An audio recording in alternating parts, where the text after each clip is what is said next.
Blackballed.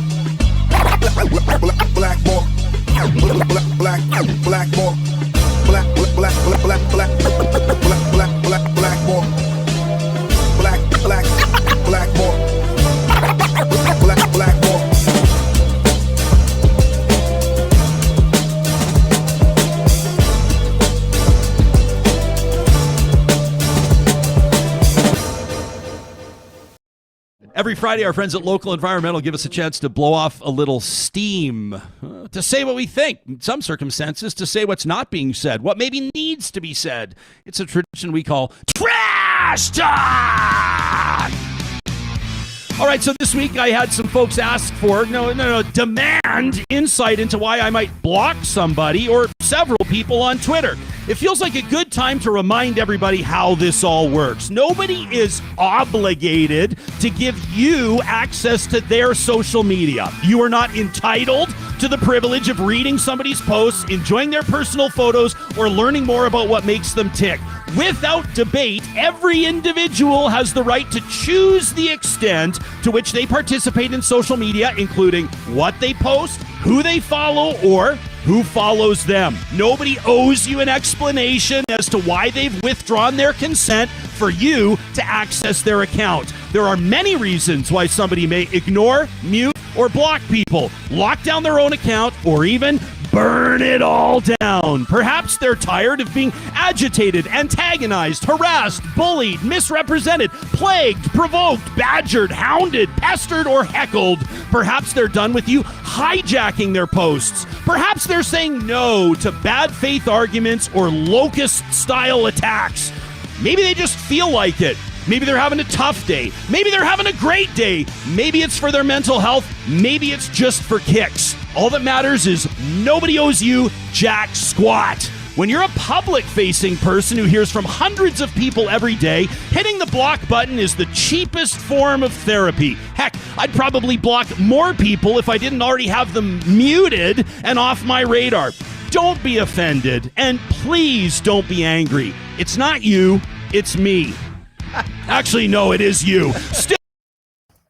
What is up, everybody? My name is James D. Fiore, and this is Blackballed. And the best type of guests to have are the ones that intro themselves. I learned about this cat not too long ago, and he's had a long career in television and radio. And now he, for the last year and a half or so, he has been an amazing podcaster. I really enjoy listening to him. I'm glad that I discovered him recently. I'm glad I'm sort of late to that club. And here he is. His name is Ryan Jespersen. Ryan, how you doing, buddy? I'm good, man. It's a pleasure to be here with you. Thanks for setting me up like that. Trash Talk is always the high. That's how we wrap up our so-called podcast week, right? Friday afternoon. That's how we wrap up our show. And we, like I said, we blow off a little steam, and every once in a while I get a little bit personal. Dude, your energy is amazing. Like you're like, I often, one of my beefs with the podcast world is that it often sounds like college radio. You know, yeah. The people are like, and in the criminal defense department, like, you know, it's like really kind of whatever. And then you're up there and there's just so much energy. I want to start at the beginning, I think, because you're an Albertan, and we'll get to your politics in a second, because I find that really interesting too. How did you get your start? Was breakfast television, was that kind of the first thing you did? Like, where did you begin your road in this media landscape? Yeah, breakfast television was my my first big break, so to speak. But technically, my first paid gig in media or in journalism was with my hometown newspaper, the Calgary Herald. And I was I had been editor-in-chief of our university student newspaper and had an opportunity to join the Herald as an editorial assistant. So it was, it was the highest profile gig, but I was contributing to putting the paper together, and I would get the odd byline. I'd get to work on a feature story, or sometimes I'd get assigned spot news, and I always got a real kick out of that. And, bounced my way. I always wanted to be on TV. Peter Jennings, I had met him when I was, I guess I was 11 years old at the Calgary Olympic Games by fluke. My dad and I met him and his son on the concourse during a hockey game. And I'd always been fascinated with the career of a television news anchor. And so I wanted to do that. I made my way just north of Calgary to Red Deer, where I got my first break in radio and then television, and then up to Edmonton. And long story short, hosted breakfast television for 6 years, and then went on to move to AM News Talk Radio. I had it was Alberta's highest rated news talk show, James. But for 6 years, did AM Talk in Alberta, which is just an awesome place to do talk radio. It's an engaged electorate. You probably know that, an engaged population. And then got fired in a pretty high profile circumstance. And I've been doing real talk now for, like you said, just over a year and a half. So that's how I wound up here. When you got fired from that job, that high profile firing, and we're not going to spend a lot of time on this, but I just want to point out that I actually I read through 6 or 7 articles, and I'm like, I don't think chimpanzees are stupid, right? So you were just yeah. I mean, here's the story for people that haven't heard about it. I had kind of a beef with this city councilor in Edmonton. This is really small potatoes kind of stuff. All you really need to know about the story is that the story of me getting fired is not the real story. Okay, so there's the other story. So I'll make it quick. I've enjoyed pods of yours in past. I know you like to get into this, and I know that people will come on here and they'll say this is what you've seen or heard, and then this is the truth. And so so I get into kind of a public squabble with a city councilor who had some connections and pulled some strings and what have you. But basically, he's like a big dumb animal, man. And so I called it what it was, and I suggested he had been hauled in front of his council colleagues. Was he going to be sanctioned for the things that his team was putting out on social media? And I referred quite candidly on the radio to his staff, one staffer in particular, who's a white male, and that's relevant. White male. I referred to him as a chimpanzee typing out idiotic tweets, and his team, expertly torqued it and made it come across as racially charged. And basically the radio station that I think had been, not the radio station, the media conglomerate, the multi-billion-dollar corporation owned the radio station that I think had been looking for a reason to let me go for quite some time, taking their input from, the office of Alberta's premier, saw an opportunity. I refer to the city councilor as the yellowfin tuna that bit my ankle and got my foot bleeding that led to the shark attack. And that's what happened. So yeah, I got canned. I was canned in September of 2020, mid-COVID, mid-pandemic. And 7 weeks later, we launched Real Talk at ryanjespersen.com. And the rest is history. I mean, as the cliche goes, man, it was the best thing that ever happened to me. You know what's funny? I think the pandemic is the best thing that's ever happened to me. And I know that sounds awful, but if I had a red button and I could save the 7 million people who have died of COVID and go back to my career trajectory before the pandemic, I don't think I'd press that button. I've had a good run, maybe not anymore because I said that, but probably not because I don't answer to a big company. Yeah, right? I don't answer to a big company. No, but the thing is for real though, there were, and I've said this before, there are 2 types of people. When COVID hit, there are the complainers. You might see them honking horns in Ottawa. And then there are people that have just got on with it and found a way to make all of the free time that they now had work for them. And you're one of those people. I don't want to paint myself into a corner here, but are the convoy folks I'm not pro convoy, but are they the complainers? Aren't they they're I mean, they are complaining, but I mean, they drove all the way to Ottawa to complain. They're kind of the doers. I think the efforts are just misunderstood, but they are not misunderstood. They misunderstand what's happening, why it's happening, and how you can ultimately, I think, change your circumstance or impact some of the things that they're frustrated about. But there were people. That's the fascinating thing about that convoy is that there are the bad actors, no doubt about it, like the worst, right? The worst. And then there's these well-meaning, naive, God bless them kind of folks.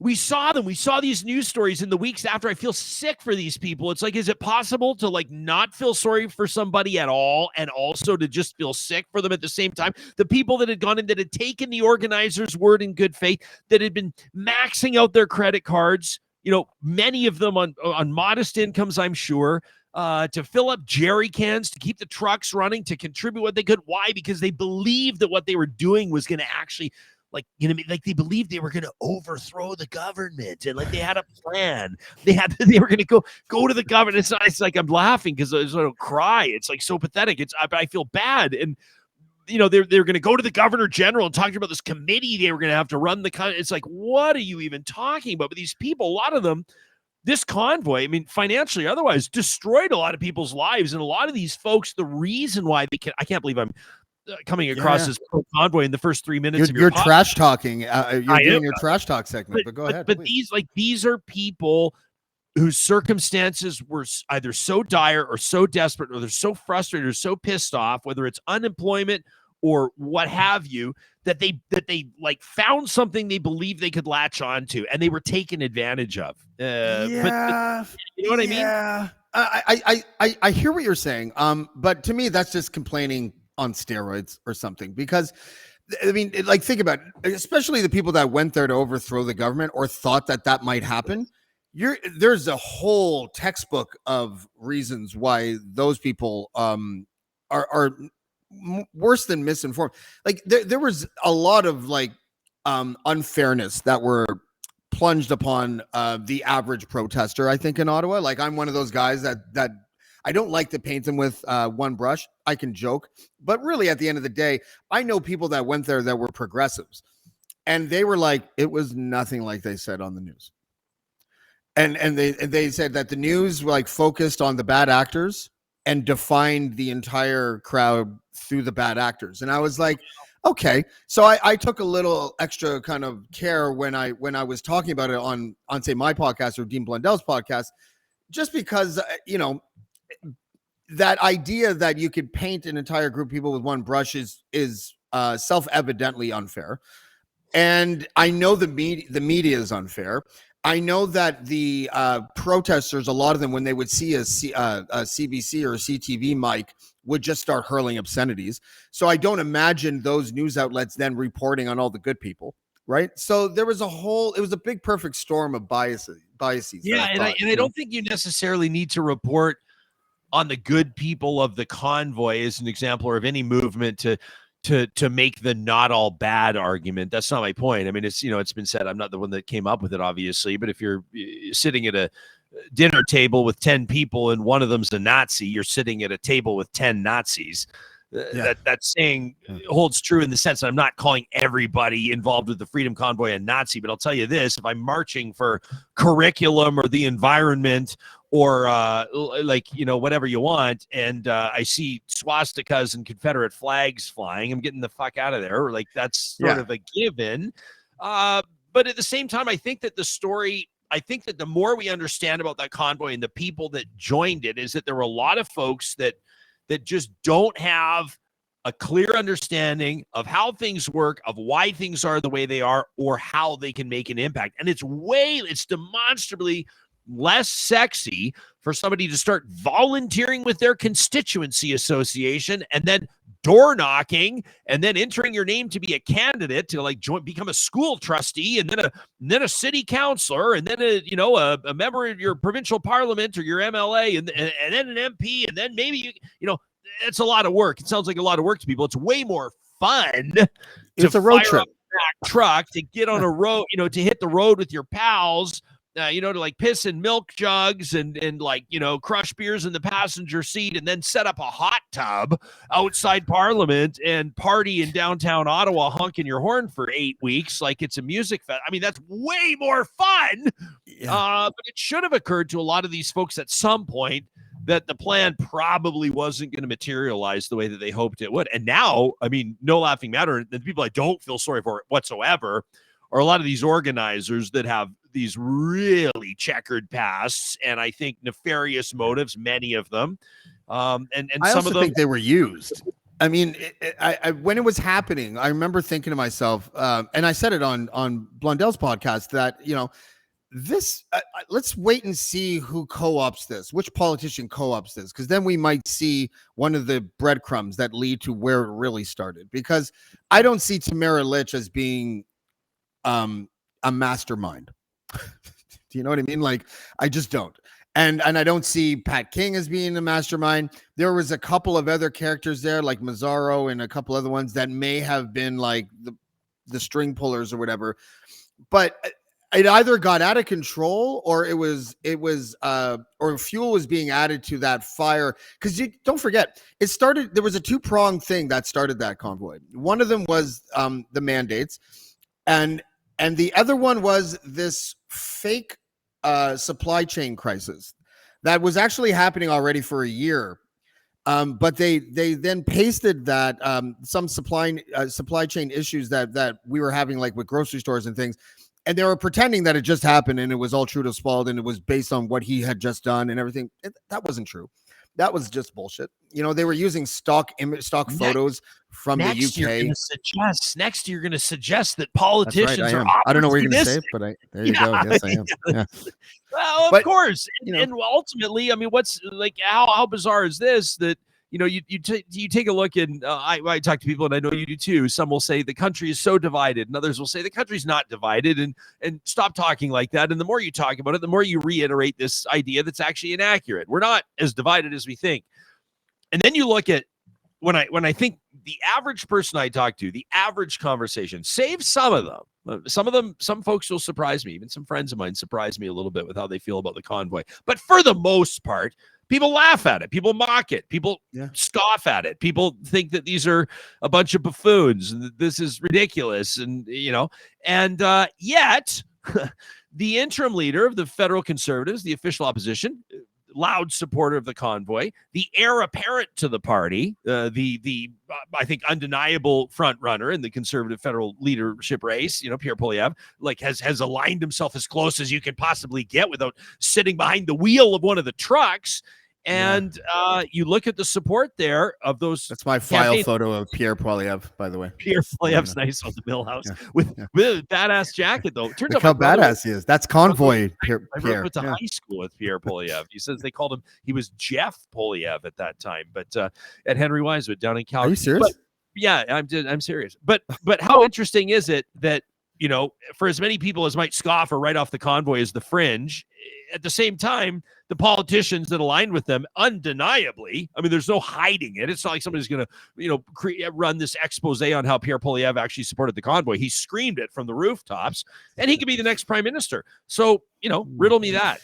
Yeah, I don't know. That has so many layers of possibilities. Like, I'm known for saying that the conservative two-step, which is when they placate the batshit wing of their party during a leadership race, and then they placate moderates during the election. So Pierre Poilievre's not going to pivot to that center, I don't think, the next election. I think he's all in with the convoy crowd. But then I start to wonder, is the silver lining that he probably won't be able to govern for the batshit? He'll have to govern for the moderates. I am so confused now as to what his strategy might end up being. Yeah, it's pretty wild. There's, to sort of timestamp this conversation that we're having, this conservative leadership's underway in Alberta. The United Conservative Party's leadership is underway, and that's even, from a provincial angle. I'm not going to say it's higher stakes, federal, provincial, what have you, but the winner of this leadership race, this party leadership race, immediately becomes the premier of Alberta.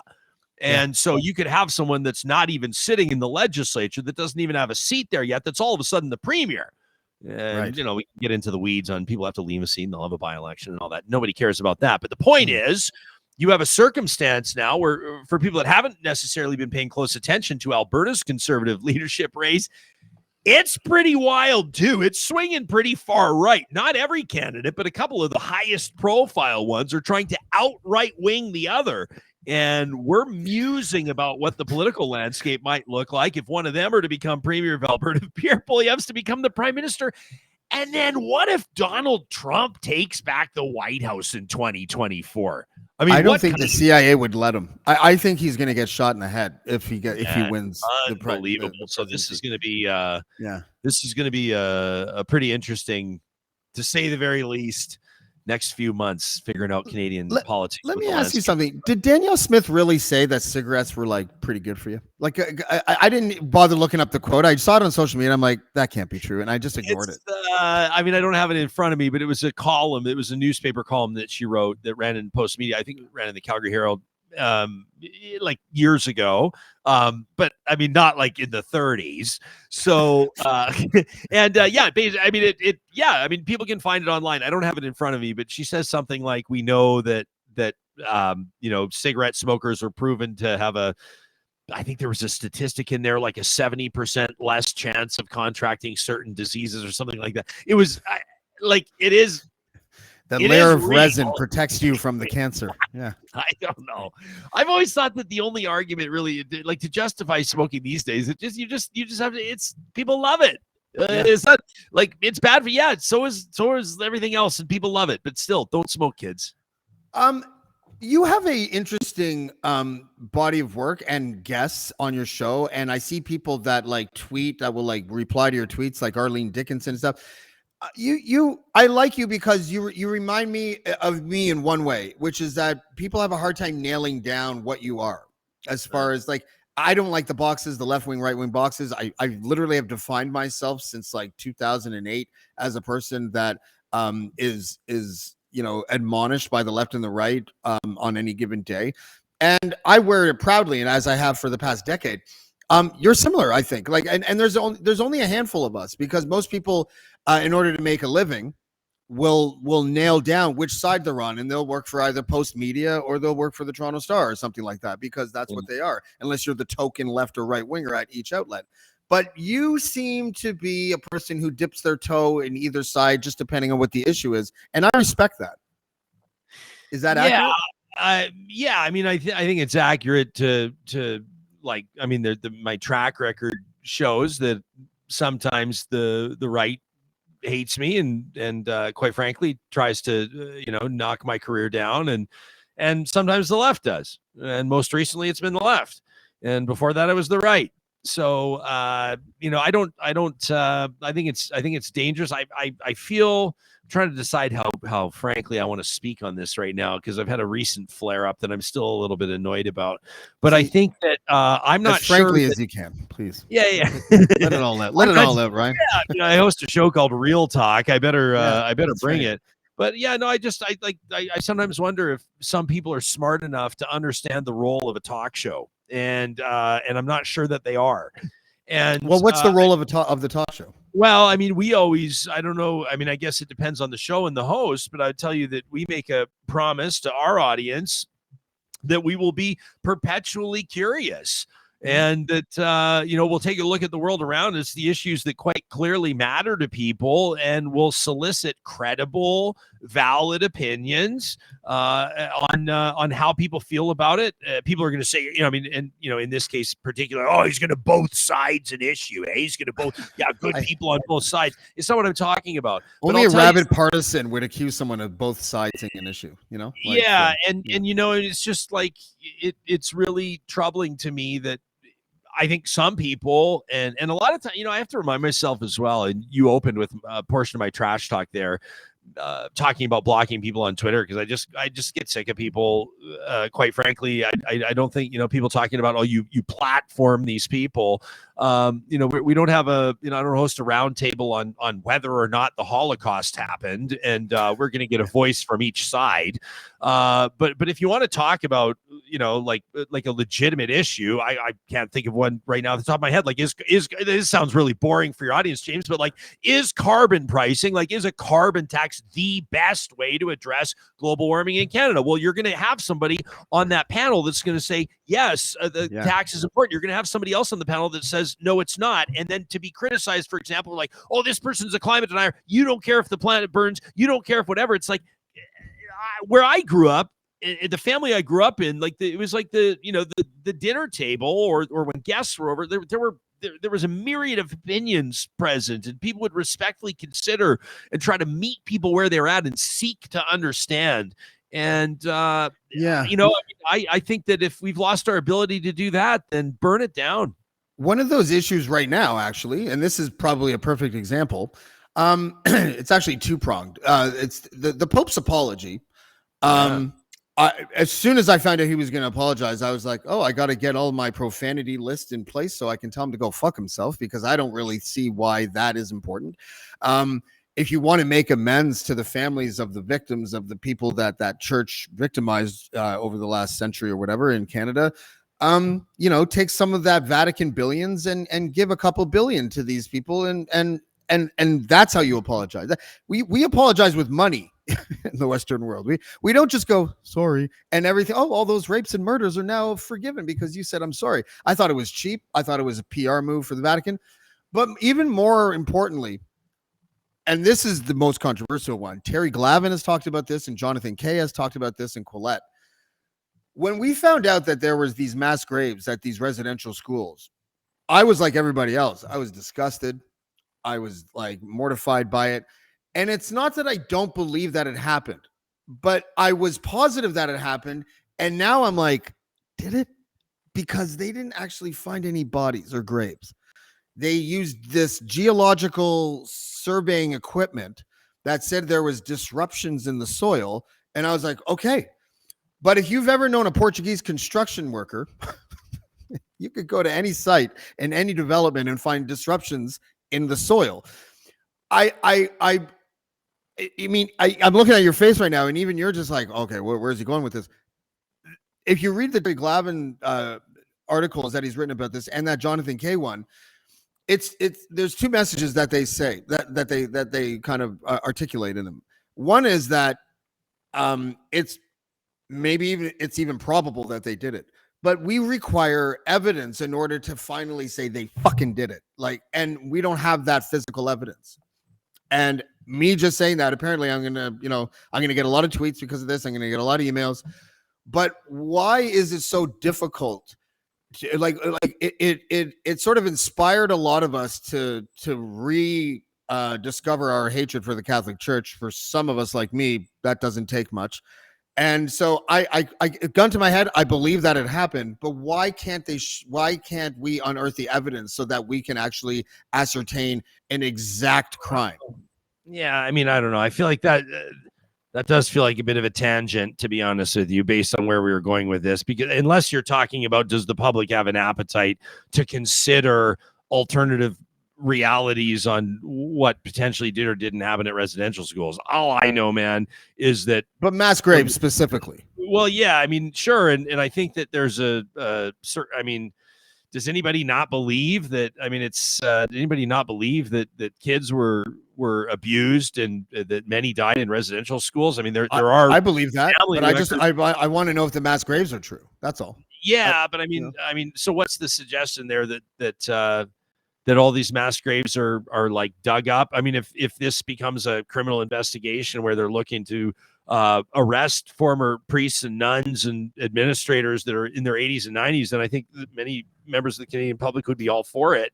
I think that when it comes to conversations about residential schools or the Pope's apology or whatever, I mean, one of the things that a talk show also needs to do is to know when to, I won't say get out of the way, but provide a platform or an opportunity for the voices that matter, and typically voices that have been either marginalized or in many cases silenced, for those voices to matter and ultimately for those voices to matter most. And so it was interesting for us. I mean, we talked to a lot of Indigenous leaders ahead of and during the Pope's visit, Grand Chief of the Confederacy of Treaty 6 and a couple of chiefs, and one in particular who had met the Pope at the Vatican 6 years ago and invited him to come here. But we also, of course, wanted to include a Catholic voice and had an interesting roundtable. Every Friday we have a roundtable conversation. We had one with an intergenerational survivor. She's an academic. She's done a ton of stuff and in teaching Indigenous history, etc. And then a voice, the president of a St. Joseph's College, it's called, at the University of Alberta. And they had a really interesting back and forth on the significance of that visit, the significance of the apology, what it meant to both of them, what it meant to their greater communities. I think that those types of conversations are important. I have my personal feelings about the Catholic Church, not through the context of somebody who would have a clear or real or intergenerational understanding of residential schools. I'm actually appalled at my lack of knowledge in residential schools up until a number of years ago, and I think that many Canadians feel that way. The bigger picture for me is residential schools are part of the bigger picture, the Catholic Church's legacy of destruction, oppression, abuse, negligence, harm, and that's a conversation that I think people are more willing to have these days. I can remember those conversations being killed on public media platforms not too long ago. And I'm in agreement with you. Everything you just said makes perfect sense to me. Like I am in no way downplaying anything. I just want to with the old adage, the extraordinary claims require extraordinary evidence. And I know that the evidence is in that abuse happened, heinous abuse, and that children died, and they were like sick and not given medicine, and it was awful. Obviously, all of those things are true. But then someone said mass graves one day, and we all just went, mass graves, oh my God, that's fucking awful. And it is. But where are they? And why haven't we been able to actually see any evidence of the mass graves? And I'm not saying they don't exist. What is this? There's like a bloodlust that people believe that there are mass graves. It's a miniature Holocaust that we have to be able to account for. I want to hold the people accountable for the mass graves, and you can't do that if there's no evidence of the mass graves that we've seen. And that's all I'm saying. Listen, I'll say it from a personal point of view. I fucking hate the Catholic Church. I think they are one of the longest criminal enterprises on the planet, and they always have been. I was raised Catholic. I was baptized. I had my confession, first communion, fucking confirmation. I know about this place. I know about the history of this church. It's fucking evil. They fucking helped Nazis in World War II. They are a horrible organization. So the mass graves things fits in their MO. I just want to see the evidence. Yeah, I mean, I think it's important. I mean, I've had conversations with, I think of Chief of Cowessess First Nation in Saskatchewan was one that we spoke to on the show. We've spoken to Indigenous leaders in British Columbia and in Alberta, and different communities have different feelings. I mean, even sometimes within a single community, there'll be many different, feelings from survivors of these residential schools on what should happen and whether or not those mass graves should be disturbed or be dug up. I don't for a second believe that there's a conspiracy that people are stretching the truth. I don't have any reason to doubt the validity of the ground penetrating radar. I guess probably some people want to see evidence. And if that's the case, like I said earlier, if it's part of a criminal investigation, I'm sure that the RCMP would. Maybe that's a conversation we need to have on what accountability looks like for Canadians. That's the thing about because we're all guilty of it, and I would say that you were only slightly guilty of it there, where it was almost like your brain was like, well, where is he going with this? Why does he need the evidence so bad? Normally, a guy that says that is defending the Catholic Church. No, I just didn't know what attention you're trying to attract with this podcast, and I think if you start going to, I don't have a motive. I don't have a motive to attract attention. I literally feel in my brain that if someone says there's a mass grave there, I'm not going to believe them until I see the evidence. And in this case, it's really tricky because it's such a political situation, and it's such a horrible, generation after generation abused and murdered by our government and our Catholic Church. None of that is in dispute. I fucking agree with that. But the details of that abuse and the murdering and all that kind of stuff, it's kind of important because we all just sort of went, yeah, that makes total sense. And rightfully so. But then when months and a year and whatever ticked by, and people like Terry Glavin and people like Jonathan Kay were like, well, where's the evidence? And they were like, Nazi. And it's like, okay, great. I'm a Nazi. Where's the evidence? I just want to know. And I don't know what's wrong with that. I really don't. Usually we're an evidence-based nation, I thought, right? Mm-hmm. And so if someone makes a claim like that, I couldn't see the claim being made in the inverse, I guess maybe a good way to look at it. In other words, if there was a mass grave of neoconservatives that they found in 100 years, I'm pretty sure people would be like, well, you got to prove that there's a mass grave of neoconservatives. You have to prove it, mm-hmm. It makes more sense to me and it would bolster their case. If there's a spiritual argument, but nobody's making a case. Nobody's making a case of mass graves.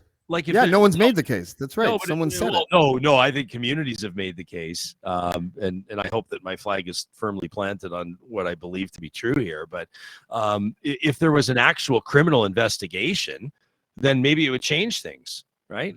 Maybe. Yeah. Is the Catholic Church going to release records. I mean, that's pretty significant. Why has there been no criminal accountability? Why with thousands of hours of testimony through the Truth and Reconciliation Commission proceedings and the subsequent report, why has there been no criminal accountability? I don't know if you listened to that podcast, the Stolen podcast, the Surviving St. Michael's, but it's pretty interesting. A lot of the survivors that sort of, re-traumatized themselves by sharing the stories of their childhood, I think we're probably under the impression that at some point it would lead to some police action or there'd be some sort of criminal accountability.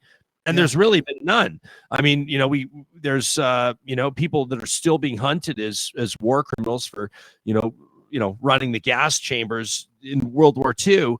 And it feels like this victory for the planet when, some 88-year-old is smoked out of their hole and brought out in handcuffs and held accountable. People want to see people in front of the criminal courts in wheelchairs in their late 80s if they were involved in the Holocaust. People don't care that they're about to die. People want them to be found guilty. People want them to be held accountable. I'm not quite sure why that hasn't happened here. I mean, it's been, survivor testimony is certainly relevant, you would think.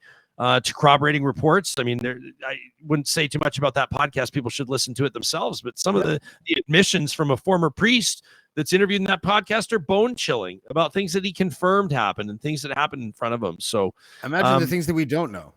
Like that. Like I said, I am firmly with the Indigenous community on this. As far as the actual, big picture is concerned. The church and the government were evil, heinous sociopaths and psychopaths, and they fucking abused and killed children. I'll get off this now, but I think my motivation is that I want to see the Catholic Church and the government, for that matter, held accountable.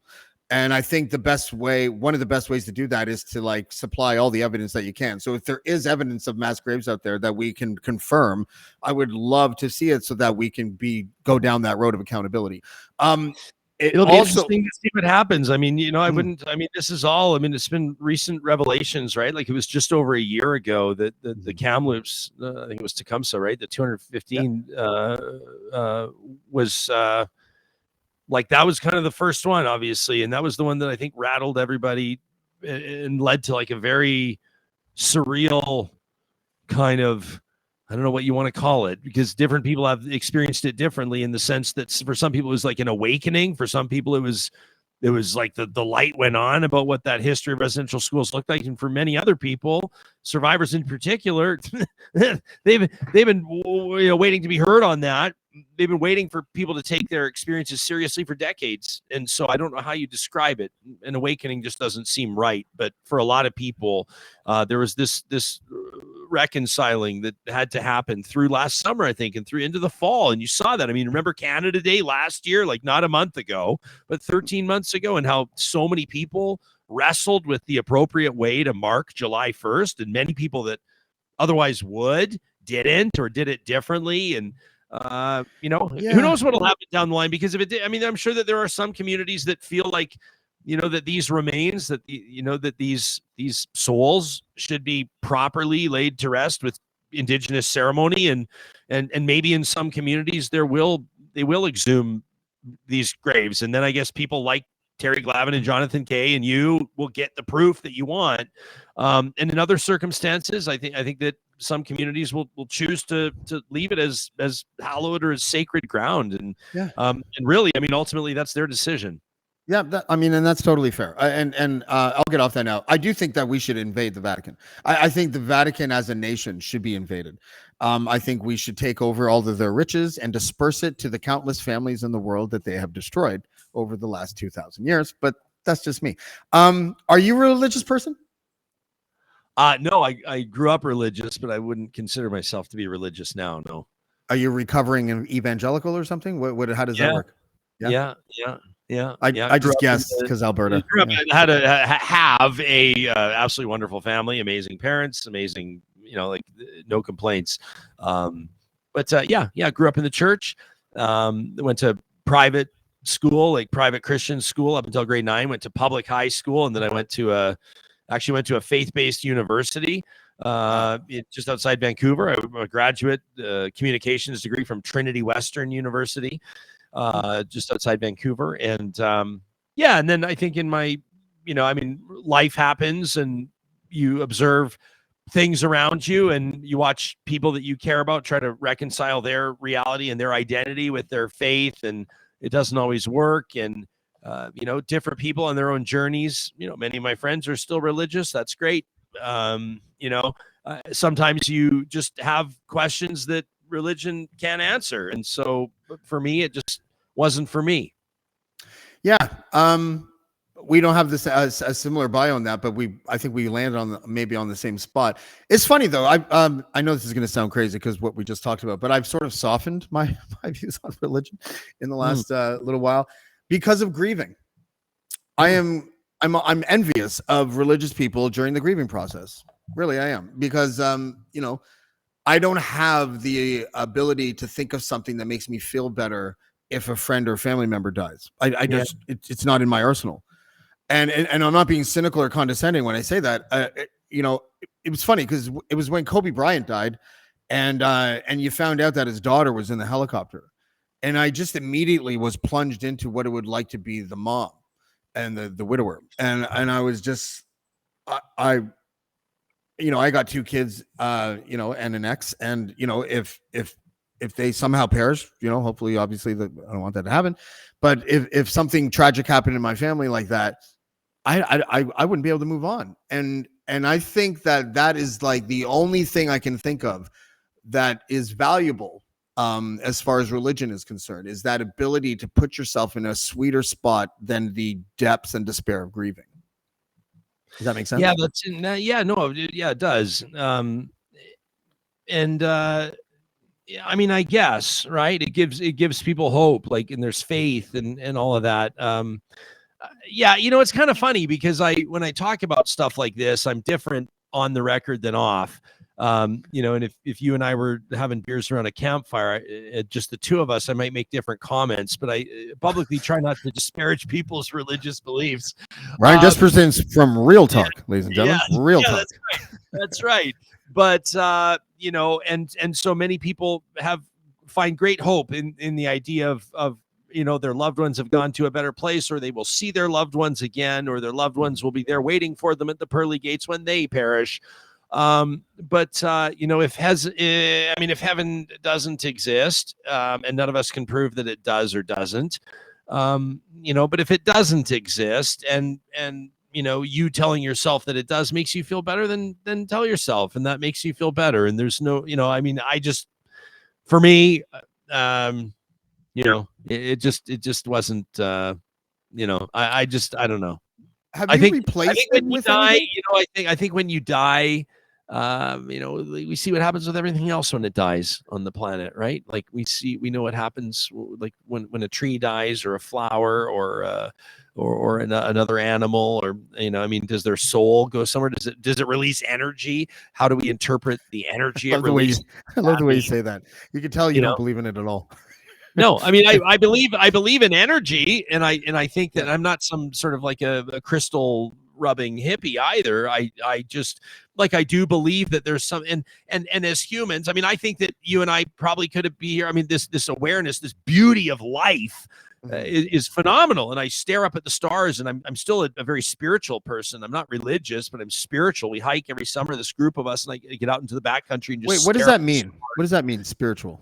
I have an awareness that there's something more than just there is something more. There's something beautiful. There's like the senses and the way that the human eyeball works, and like the human ingenuity, and like Wi-Fi, and the fact that the International Space Station, the fact that, like, what? I mean, it'll blow your mind. But in the context of religion, a friend of mine once said to me, and it resonated strongly with me. He said, just because you can't explain it doesn't mean it's God.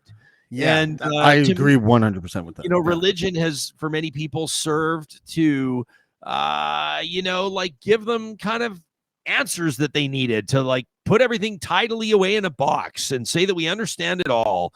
And we don't. And life is chaotic, and it's wonderful. But I think that, my sense on it is that when life ends, it ends. And maybe I'll be proven wrong. And maybe, Pascal's wager, right? Like, you might as well be a person of faith just in case it's true. Just in case you get to go to heaven, which the great prophet Christopher Hitchens once described as a celestial North Korea, right? Let's go there. The celestial North Korea. And how do you, maybe it's like the celestial Saudi Arabia, actually, because if the streets are paved with gold, that sounds more like Saudi Arabia than, but like, how do you, how do you know if you pick the right religion? You grow up, and I'm not saying like in my personal household, but as an evangelical Christian growing up, you're raised to believe not just that you're following the one true God, and not just that your faith is the right faith, right? Like if you would meet like a Buddhist or a Muslim or someone of the Jewish faith, you would sort of like almost want to convert them. You would respect that they were a person of faith, if now only they could understand it's the wrong faith, and you can help them. But Ricky Gervais' joke, right? But even more nuanced is like Protestant Christian is the right one, right? And so you've got like the United Church, the Methodist Church, the Greek Orthodox Plymouth Church, Brethren, and all the other lost souls. Yeah, we needed to make sure that they all came to our proper denomination. Man, the Ricky Gervais version of that is so you believe in Jesus, right? And whoever was like, yeah, okay, so you believe in one God. And do you believe in any of the other 2,000 gods? He's like, no. He's like, okay, well, you only believe in one more than I do. Yeah, like, that's it. Right. And but it's like it's got a heavy grip on people, and it's no small. Even through my mid to late 20s, when I started kind of, I guess at that time, trying to reconcile some of the stuff and ask tougher questions. And then into my 30s, and it would have been a while. I mean, you would have never got me on the record on a show like this 10 years ago saying I'm not a religious person or I'm not a Christian. I wouldn't have said it, because number one, I wouldn't have totally believed it, and number two, I wouldn't be able to bring myself to say it. I never, or maybe not even get a job in your field if you're too outspoken about it, right? Like, who knows? I mean, that's a whole other ball of wax. I don't want this to be slapstick, because I was on the Dean Blundell show for like a year and a half or something, and every time drugs came up, it always turned into this slapstick thing, really funny. Oh, James is a druggie and all that. But a good little pivot away from religion, but towards something, I guess, spiritual or whatever, is the consumption. Leery on us, yeah. No, well, the consumption of psychedelics. I am a very, as all of my viewers know, that a very big practitioner of, and there's my landline ringing. That's going to be awesome. Somebody's looking for shrooms. Yeah, that's right. I'll call you back later, Lenny. That to me is a spiritual experience. Being able to, I did these mushrooms last month and I've done mushrooms probably like 300 or 400 times in my life. I don't know how many times, right? Like, it's just what I do. And I did 6 grams of these mushrooms in Creemore that I can't explain it. It was like the visuals were such where I felt like I was in a painting half the time and in a cartoon half the time.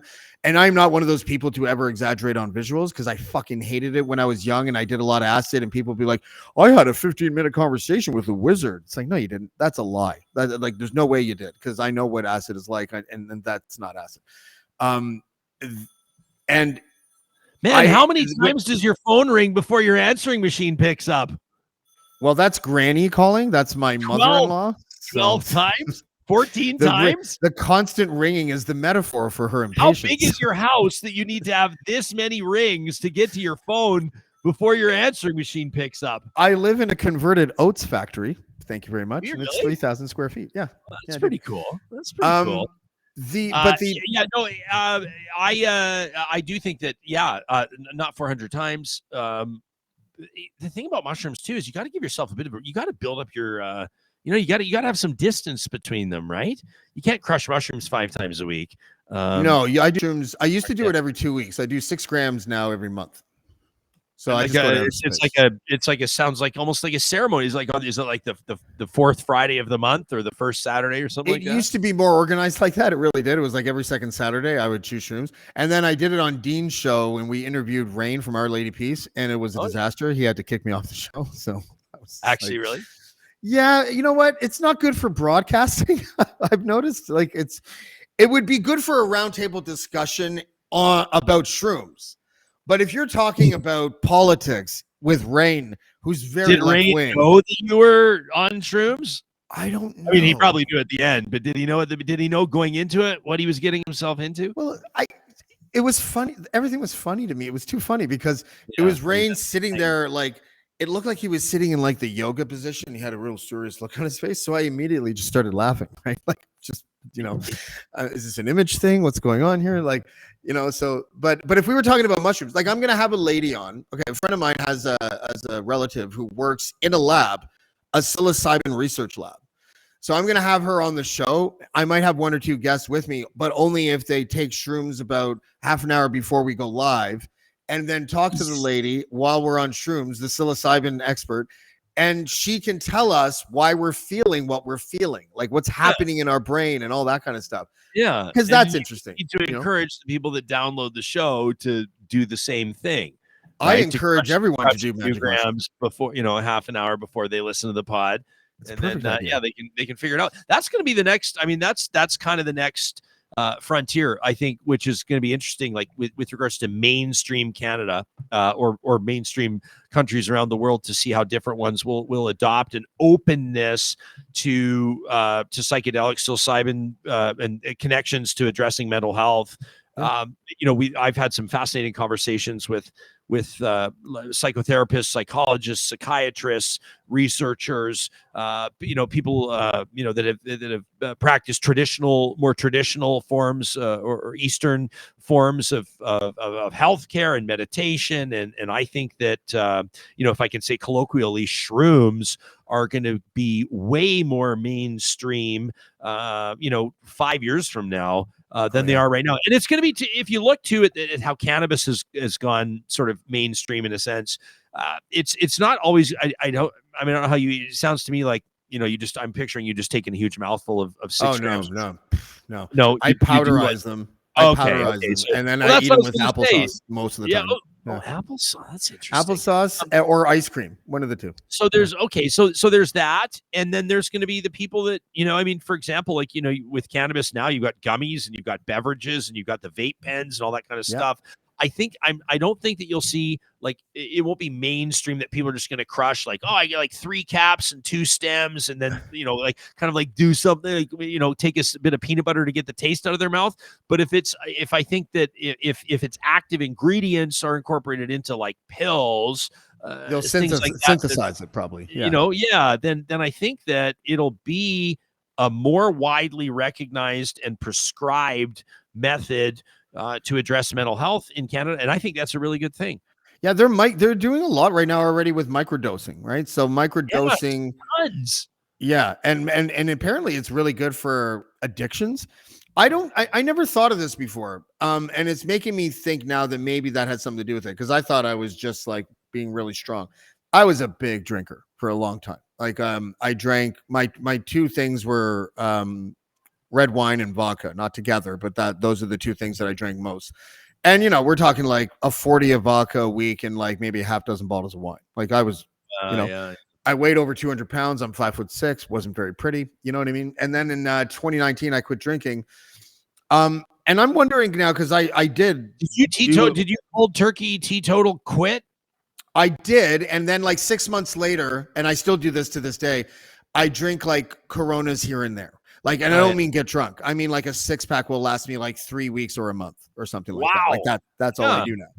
And it's like, and I'm wondering if the shrooms, in hindsight, if they played a role in my success at not drinking. But I don't think it did, but it's possible. But it has helped some people quit drinking. It's helped some people quit cocaine and things like that. This is what they're talking about in the lab, not just anecdotal things that I've heard. But the biggest one is depression. It is extraordinarily successful in getting people to climb out of their depression, because it strips your ego. And when you're tripping, and I mean tripping, I take 6 grams, not because I think I'm a tough guy or because my tolerance level is up. It's going to impact me the same way it would impact another person. It's just that mentally I go into it excited and looking forward to it. Whereas the people that have bad trips go into it afraid of what's about to happen, and so they actually give themselves the bad trip, right? Like, yeah. Should we at this point mention that that 6 grams is quite a bit? And for the first time, although you never know, man, you get people that like for the first 5 times they eat shrooms, they won't feel a thing, and it has no impact until it does. Yeah. And, if you're taking SSRIs, actually, it dampens the impact. Oh, interesting. Yeah, it messes with brain chemistry. But you know who we should look to, and this could be an interesting way to wrap the show, actually, because of what we were talking about before. I get all my shrooms from the reserve, all of them. Like whenever I get shrooms, it's always from the reserve. I have a reserve First Nations community, I guess we call them now, in Golden Lake, right near where I live. There's like 24 weed dispensaries, and like 16 of them or something sell shrooms. And I think that if we all got our spiritual awakenings from First Nations communities, I can't think of a better idea of how to foster a beginning or a starting point of unity. I know that might sound hippy dippy, but you know what I mean? Like, I think it does. I've had some, I mean, I think of, we've had some fascinating, I mean, on our show, on Real Talk, people, you can check it out, ryanjespersen.com, by the way. I was going to plug it, James. Yeah. Have you retweeted me yet? No, I did. I think I did retweet you, pal. Joking, I did from my Twitter account at Ryan Jespersen. Yeah. But no, we've had some fascinating conversations on all. I'm trying to think of like for example, wildfire management. That's one example where there are these indigenous traditions that go back millennia. And at the very least hundreds of years when it comes to managing wildfire, and there's this openness, and it's relatively recent. It's pretty interesting. Parks Canada is participating in some direct working relationships. Jasper National Park, about 4 hours west of Edmonton, is a good example of incorporating indigenous firekeeping, they call it, wildfire management, indigenous scientific method, traditional method, to so-called modern day techniques and integrating that. That's one example of so many where I think that people are, you ask this question, like the collective society is asking this question of like, what is meaningful reconciliation? And there's the list of the recommendations from the Truth and Reconciliation Commission, but in people's personal lives, like, what does it mean to you? What are you going to do about it? What how have you connected in your community or to those around you of indigenous heritage or otherwise to better understand our nation's and this land's history and what its future looks like? And I think that's kind of a neat example that you brought up, and I think that there's thousands of them. Would you like to come on my shrooms podcast with the psilocybin expert? I'd probably come on the shrooms pod. We'd have to, awesome. We'll set it up months in advance. We'll figure it out. Yeah, I mean, I will say this: like, anytime you're, whether it's shrooms or weed or you're, bombed on booze or whatever with your buddies, you always think that it would make for a brilliant podcast. And I'm not sure that I don't mind crashing and burning, Ryan. Crashing and burning is still viewers, right? I'm not sure that that's actually the case, but I digress. I would consider it, James. Okay. Good walk back. Real talk. All right. Yeah. You have your people call my people. I will. Ryan, it was great getting to know you, man. You're a great conversationalist. I will continue to listen to your podcast. Your podcast is dope. It's called Real Talk. Is it Real Talk with Ryan Jespersen or just Real Talk? Just Real Talk Ryan Jespersen, and people can check it out at ryanjespersen.com. 3 E's, no O's in Jespersen. Yes. Thank you so much, man. I really appreciate your time. I know you're busy, and hopefully we can have you back sometime soon. Yeah, man. I didn't know you and I had very limited contact ahead of time by design. We wanted to run and gun. We didn't know what we were going to talk about. I appreciate people committed. I had no idea we were going to go to religion. But go ahead. Yeah. Well, I didn't know. Yeah, I didn't. I mean, we covered a lot of stuff today, and I think it's important to be able to have conversations and to be able to ask questions in responsible fashion and to plant seeds in people's minds that after listening to a show like this, they're going to walk and think and hopefully get in touch with us and let us know what they thought. And that's really kind of what we do and what it's all about. I agree, man. Well, you're dope. You're fantastic. And your show is fantastic. And I can't wait to talk to you again. Thank you, man. Thanks, James. Have a good one. Ryan Jespersen. That was fun. I wasn't sure what to expect, but that was a lot of fun. I have a friend who she watches him or listens to his podcast a lot. And when I told her that that Ryan was coming on the show, she was like, yeah, he's dope. So that was a great conversation. We didn't agree on everything, and look, we walk away maybe doing illicit narcotics in the future. My podcast. What is coming up later this week? I have Richard Marsh Sr.